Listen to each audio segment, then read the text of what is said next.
తెలంగాణలో బాణుడు బగ్గుమంటున్నాడు. నిప్పులు కురిపిస్తున్నాడు. దీంతో రాష్ట్రం అగ్నిగుండాన్ని తలపిస్తోంది. రికార్డు స్థాయిలో ఉష్ణోగ్రతలు నమోదవుతున్నాయి. ఉదయం 9 గంటల నుంచే నిప్పులు కొలిమిలా మారుతుంది.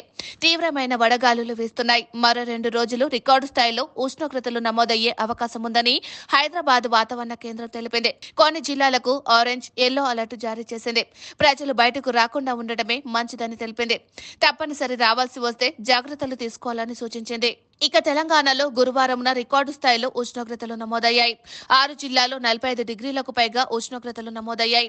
రాష్ట్రంలోని అత్యధిక ఉష్ణోగ్రత నల్గొండ జిల్లా మాడుగులపల్లి మండలం, మంచిర్యాల జిల్లా హాజీపూర్లో 45.2 డిగ్రీలకు నమోదైంది. ఏప్రిల్ నెలకు సంబంధించి నల్గొండ జిల్లాలో గత 10 ఏళ్లలో ఇదే అత్యధిక ఉష్ణోగ్రత అని తెలుస్తోంది. మరో 5 జిల్లాల్లో 44.9 డిగ్రీలు, 4 జిల్లాల్లో 44.9 డిగ్రీల ఉష్ణోగ్రత నమోదైంది. ఇక గురువారం రాష్ట్రంలోని 17 మండలాలలో అడగాలులు వీచాయి. నల్గొండ జిల్లా అనుముల హాలియా, నాంపల్లి, తిరుమలగిరి, సూర్యాపేట జిల్లా మఠంపల్లి, పాలకేడు, నూతన్కల్, మునుగల్, వరంగల్ జిల్లా ఖిల్లా వరంగల్, దూగొండి, చెన్నారావుపేట, సిద్దిపేట జిల్లా దూల్మిట, సిద్దిపేట పట్టణం, భద్రాద్రి జిల్లా సుజాతనగర్, కొత్తగూడెం, చంద్రుగొండ, జయశంకర్, భూపాలపల్లి జిల్లా చేర్యాల, రేగొండ మండలాలలో వడగాలులు నమోదయ్యాయి.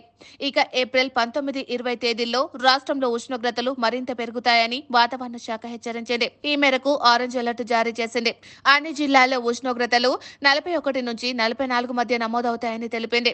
21న గద్వాల్, మహబూబ్ నగర్, నాగర్ కర్నూల్, నారాయణపేట, వనపర్తి జిల్లాలో, 22న ఈ జిల్లాలతో పాటు హైదరాబాద్, కామారెడ్డి, వికారాబాద్, రంగారెడ్డి, సిరిసిల్ల, పెద్దపల్లి, నిజామాబాద్, మేడ్చల్, మల్కాజ్గిరి, కరీంనగర్, జగిత్యాల జిల్లాలో 40 డిగ్రీల లోపు నమోదయ్యే అవకాశం ఉందని యెల్లో అలర్ట్ జారీ చేసింది. 19, 20, 21 తేదీల్లో పలు ప్రాంతాల్లో ఉరుములు, మెరుపులు, ఈదురు గాలులతో వర్షాలు కురుస్తాయని అంచనా వేసింది.